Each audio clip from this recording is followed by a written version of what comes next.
সরকার সহায়তা না করলে একটি নিরপেক্ষ নির্বাচন কমিশনের পক্ষেও সুষ্ঠু ভোট আয়োজন করা সম্ভব নয় বলে মন্তব্য করেছেন নির্বাচন ব্যবস্থা সংস্কার কমিশনের প্রধান বদিউল আলম মজুমদার। সকালে এফডিসিতে এক ছায়া সংসদে এই মন্তব্য করেন তিনি।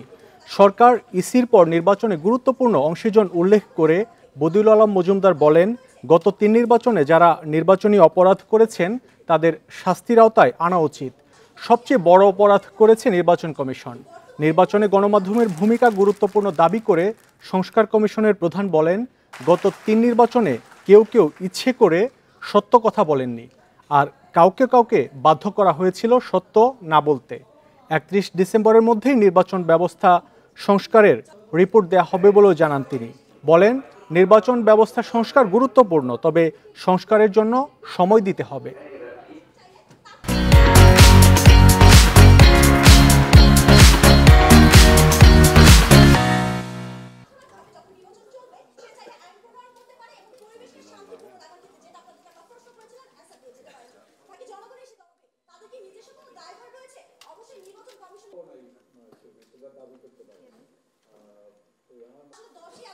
সরকারি কর্মকর্তা কিংবা আইনশৃঙ্খলা রক্ষাকারী বাহিনীর সদস্য, তো যারা যদি সদাচরণ না করে, তারা যদি সঠিকভাবে দায়িত্ব পালন না করে, তারা যদি নির্বাচনকে বিভিন্নভাবে প্রভাবিত করার চেষ্টা করে, তাহলে সবচেয়ে সুষ্ঠু, সবচেয়ে কার্যকর নির্বাচন কমিশনের পক্ষেও, সবচেয়ে শক্তিশালী নির্বাচন কমিশনের পক্ষেও, সবচেয়ে নিরপেক্ষ নির্বাচন কমিশনের পক্ষেও সুষ্ঠু নির্বাচন করা সম্ভব নয়।